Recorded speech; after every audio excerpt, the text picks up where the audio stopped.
វត្ត MLBB MSC EWC Paris 2026 វគ្គទី4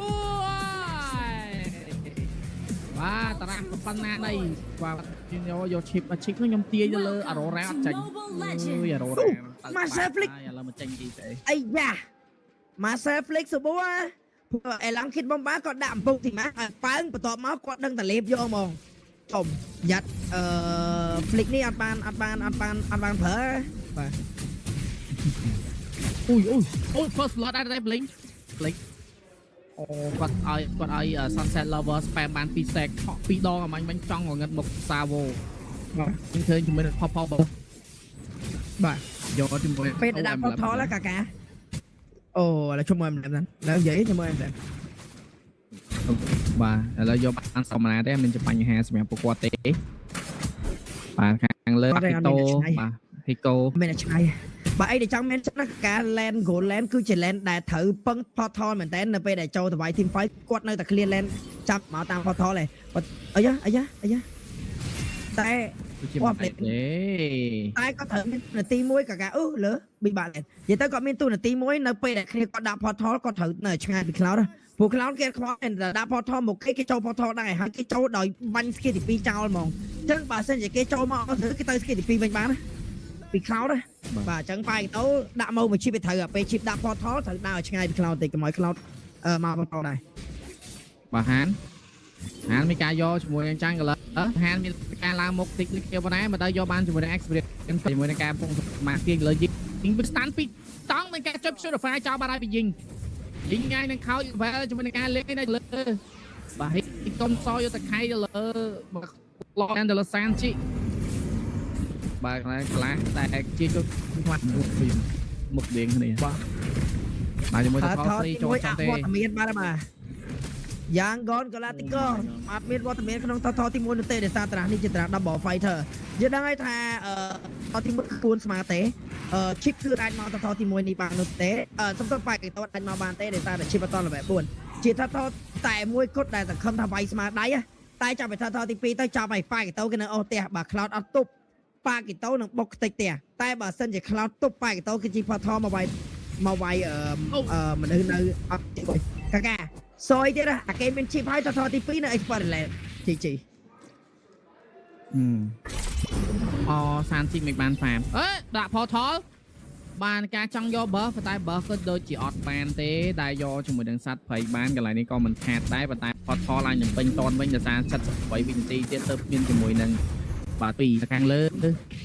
បាទសានជីគឺពិបាកហ្វាមែនតើឥឡូវបខំឲ្យ blink មកជួយឲ្យអាយ៉ាយុទ្ធសាស្ត្រមួយនេះគឺល្អខ្លាំងមែនតើ iFrog blink ហ្នឹងគឺជា blink មួយដែលអាចតែងតែគាត់ make play នៅ midland ច្រើនហើយនឹងជាពិសេសក្លុកលើចាំងឥឡូវ blink គឺរវល់មកជួយ goal land បាត់ហើយហ្នឹង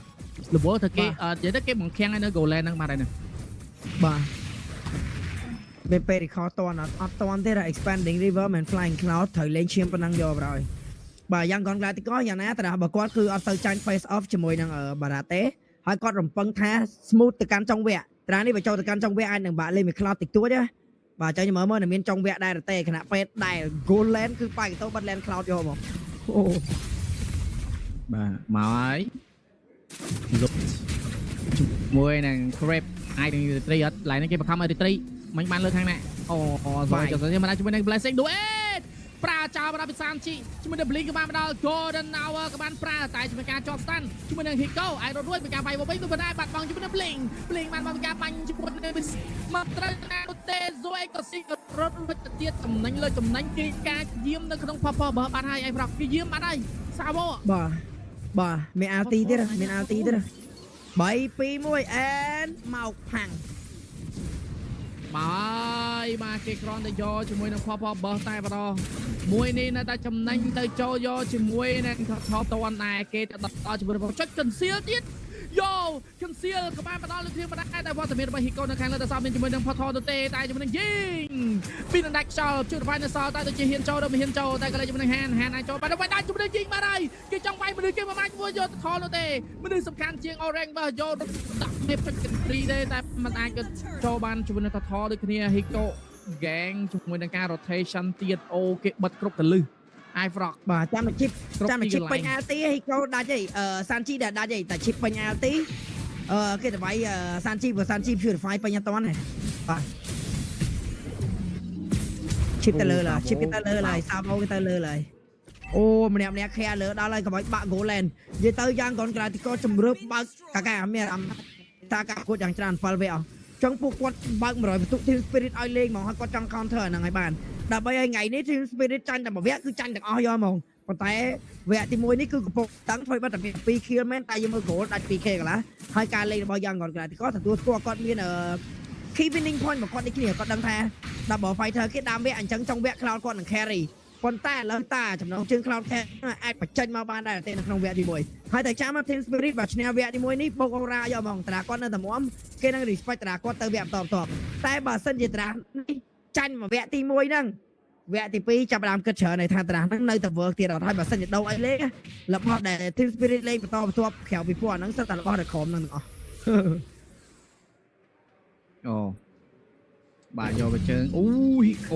យកបើតែខ្ញុំគាត់យើងធ្លាប់ដឹងថាគាត់គឺជាក្រុមដែល aggressive មាន power spike snowball ប៉ុន្តែឥឡូវគាត់ទៅលេង led វិញគាត់ដូរទម្រង់ពីលេង led ឬក៏ដោយសារតែវគ្គហ្នឹងគាត់បាត់បង់ឱកាសនៅដើមវគ្គបាទបើជាមួយនឹង portal បាទជាមួយនឹង Jing លេបចុច purify counter ក៏បានណាជាប់3នាក់តែដល់ទៅថែមពេល stage gas ត្រូវតែគេវាយវិញតែម្ដងអត់ឈឺទេនៅដើមវគ្គដូចតែបាននិយាយអត់ឈឺនោះទេប្រយ័ត្ន sunset lover ឆក់ណាបាទនេះស្រោចមកទេតថក៏បានចេញមកគ្នាផ្នែកការខំអស់ spell មួយនេះគឺចំណេញទៅដល់ការយកតថគាត់ខ្លាំងមែនទែន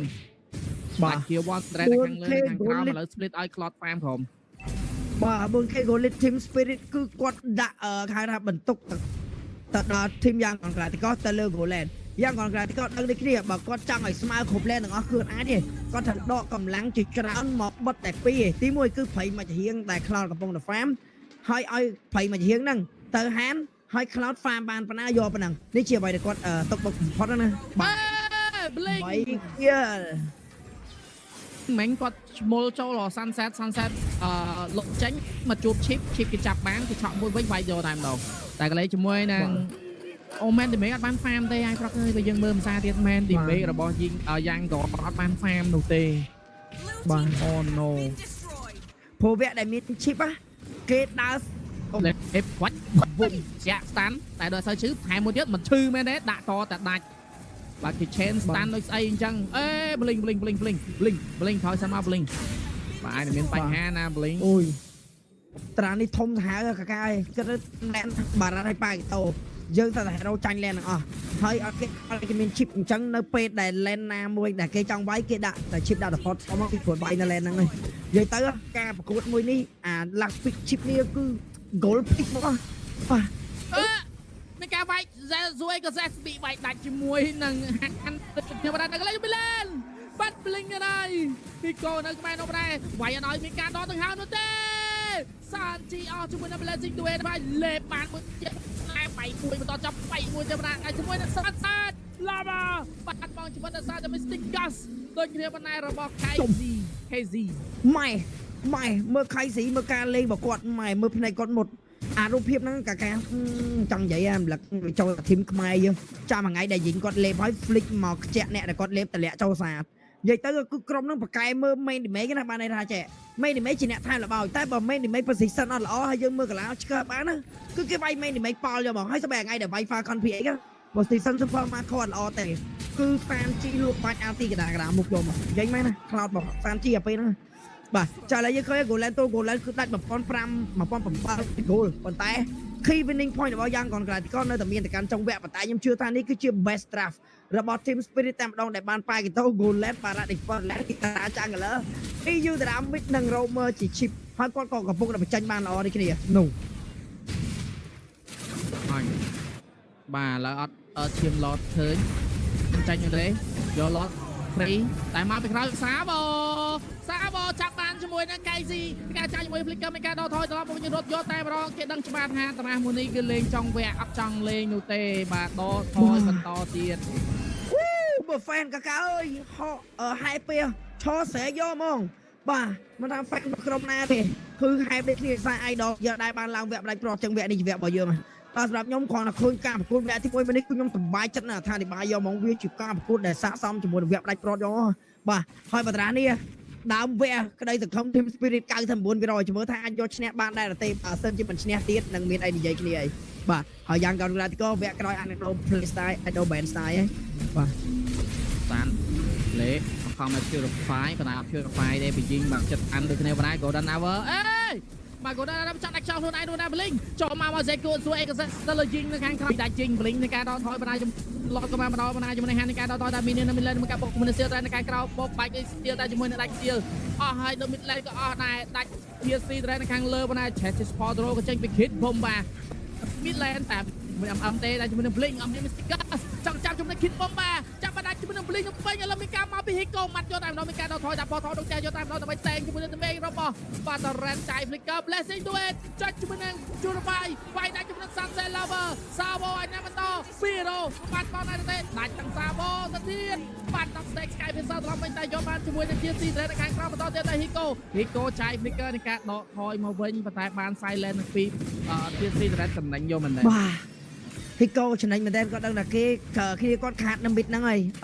ប៉ុន្តែគាត់អាចយកផមក្រុមបានមួយគឺចំណេញដែលជាផមធំទាំងពីរនេះតារាដើម VR ធ្វើបានតែប៉ុណ្្នឹងយកតារាមកអស់ទទួលស្គាល់ថាកាឡាឆ្កឹះមកវិញពីយ៉ាងគាត់ទីកងមានប៉ុន្តែក្នុងមេតាឥឡូវកម្រិតដែលជោគជ័យចុងវគ្គគឺនៅឆ្ងាយព្រោះដោយសារតែចំនួនតែគេបើដើមវគ្គហ្នឹងគេបើលុយនៅ domain នៅ Spiderland បើជាមួយនឹងលុយនៅ level ដែលបានមកពី total អស់ហើយចឹងការដែលចាំលេងចុងវគ្គគឺ200តិចបាទចាញ់ខ្ញុំជឿថាតារានេះមិនដឹងថាចាញ់នេះក៏ឈ្នះទេប៉ុន្តែដើមវគ្គធ្វើបានប៉ុណ្ណឹងឱកាសទៅកាន់ចុងវគ្គគឺនៅតែមានដូចគ្នាដោយការប្រើជាមួយយុទ្ធសាស្ត្រ minion pressure ការទៅហៅណាមកឡូតទី1យកបាន2ប៉ុម level 3มันគួរណាតែ Team Spirit គាត់ដឹងថាតារាយើងដើមវគ្គអីចឹងដាច់តិចតួចក៏អត់អីទេគេសាត់ដល់គេសាត់សំខាន់ធ្វើឲ្យបានប៉ុមទី3ចឹងគាត់ set target ឲ្យគាត់ធ្វើបានមែនទេជុំមានអារម្មណ៍ថាការបើក hero ធំឲ្យ Team Spirit បើសិនជាវគ្គទី1ជំរឿចាញ់បើវគ្គទី2បើកទៀតចាញ់ទៀតខាតសតបែរហើយពីយ៉ាងកូនក្លាទីកោបាទផថលចេញមកហើយដាក់ផថលមកហើយ retribution យកតែម្ដង Golden Hour មិនតាន់ប្រានដល់ទេបាទអូ YG គេ patient ដែរណាបាទអស់ផថលមួយអស់ spell flick អត់អស់ spell គាត់មានហ្នឹងមិញតែយីងពេលចេញអូ Golden Hour ប្រើតែ Savo អនុម័តបាត់បង់ជីវិតខ្លួនឯងអត់បញ្ហានោះទេអាចការមកវិញតាន់តែជាមួយនឹង Blessing ដួលចូលមកវារឿយចេះស្ងាត់ជីចិត្តក្តៅមែនទែនកន្លែងមិញហេតុអីគាត់ចូលទៅរវងគេដល់តែ3នាក់ជាមួយនឹងការគប់ stand back up គ្នាគាត់បាញ់វិញគាត់មាន position ឈរនឹងការ cover គាត់តែគាត់ជ្រៅពេកwow គាត់ទៅជា take chance នឹងវិញគាត់គិតថាមក Alti Purify S2 បកល Festival Blood ដល់ជាមួយនឹងដៅខ្មៅគាត់គិតថា regen ឈាមតាន់ដូចជាមិនទេណាមួយគាត់អាំងបើខផងណាមួយនៅក្នុង item ប្រកាសជំនាញនេះអ្នកដែលមានពាក់កាត់ឈាមទៅលើ C Harbor លំពេងឆេះឬមួយក៏ជាដូមិនអាចតែមកកាប់បោះនេះហ្នឹងតែមកកាប់បោះ Zoo Egg ហ្នឹង Zoo Egg ហ្នឹងZoo Egg អាយយ៉យបាទគាត់មានពីតែ crown មានអីគាត់គាត់លោតទៅថាមានអីឬក៏មានកកាមានកអែមហ្មងចំអាយ៉ាចឹងណាដូចខ្ញុំនិយាយចឹងណាមានអារម្មណ៍ថា Team Spirit នេះ top big តែលេង humble តែ player យ៉ាងគាត់ខ្លួនឯងនេះទី1 player គឺអង្គុយលើឆាកសបាយខូចប្រាប់គេទៀតថាយើង satisfy ហើយប្រាប់គេទៀតថាតារាយើងនឹង aggressive ម៉ែ aggressive មែនតែកាបើក top hero គេ5 hero ដែលខ្ញុំ mention 4ចេញមកទាំង2គ្រាន់តែ Selena គេលេងអាយ៉ាខ្លួនហើយ sticker ទៀត Purify ចូលទៅវាយលើយីងតែជាមួយនឹង Golden Hour មានជាមួយនឹង Roscoe ចេញមក Zagazes ជាមួយនឹង The Crown ក៏មានប៉ុន្តែអាចនឹងលេបជាក់ឬក៏យ៉ាងណាតែជាមួយឈាម Hiko ឈាមតិចមិនអត់ឈាមច្រើនដែរអេ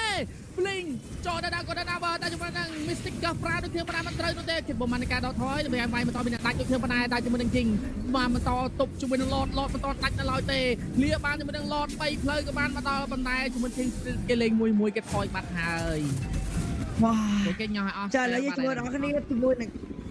បាទចាឥឡូវយើងជាមួយដល់គ្នាជាមួយនឹងការបើក item តើ Golden លុយប៉ុណ្ណាឥឡូវនេះយើងងាកទៅកាន់ Golden គឺ 9.9k តែតារាចុងវគ្គនេះគឺរំពឹងទៅលើសានជីជាមួយដល់សានជីគាត់លុយប្រហែលហើយបើសានជីលុយច្រើនអាចនឹងលេងបាននេះគ្នាបាទZagazes មកមានរឿងអីចេះគេបាត់សេដ្ឋកិច្ចចឹងទៅគេបុកអត់ចូលមែនតែគេយកបាន3ផ្លូវគេបាត់សេដ្ឋកិច្ចចឹងឡតមកនេះអាចជាឡតបន្ទាក់ដើម្បីបង្ខំឲ្យយ៉ាងគ្រាន់ Galacticos ចូលមក contest ជាមួយនឹងឡតបាទ Golden ក៏គ្នាតែ 1k លុយអីទេហើយណាមួយ potential របស់ Cloud ពាក់បាយ item ប៉ុណ្ណឹង មាន damage គ្រប់គ្រាន់តែ stir defense ចាំមើលមកក៏ទិញ win the crown ឬមកក៏ទិញ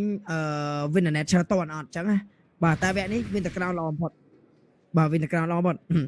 បាទអញ្ចឹង let's see ចាំមើលតទៅបងប្អូនគ្នាគណៈពេលដែលវគ្គមួយនេះខ្ញុំជឿថា team spirit អត់បាក់ធ្វើច្រើនទេកាកាឲ្យតាប៉ាកេតូមកអូសអា land ដែលប្រជះមួយឡតមកអញ្ចឹងបើសិនគេអត់ទៅវាយប៉ាកេតូអូសទៀតតែបើគេទៅវាយប៉ាកេតូទៅខ្វល់អីឲ្យគេស៊ីប៉ាកេតូក៏បានគេយកតឡតមកចប់ហើយតែបើស្កិនគេហ៊ានតែយក2នាក់ឬ1នាក់ទៅវាយមួយប៉ាកេតូរបស់Hiko ដាក់តែ portal chip មកទៅ team fight lot បើ5 4ទេ5 3និយាយទៅងាយឈ្នះមែនទេតែគ្រាន់តែត្រូវអនុវត្តអា play style ហ្នឹងនៅពេលដែលថាថកើតនៅពេលដែល lot កើតបើធ្វើមុន lot គេវាយដាច់ប៉ាកេតូឬក៏អាចជិះមុន lot កើតអាហ្នឹងគេអាចជុំគ្នា5នាក់នៅ lot ដែរនេះគេ for your time ដល់បាទចឹងជិះអាចទៅ lot បានបាទជិះបាច់នៅហ្នឹងជិះអាចទៅ lot បានខ្ញុំជិះមិនដែរខ្វាយបណ្ដោយកាកា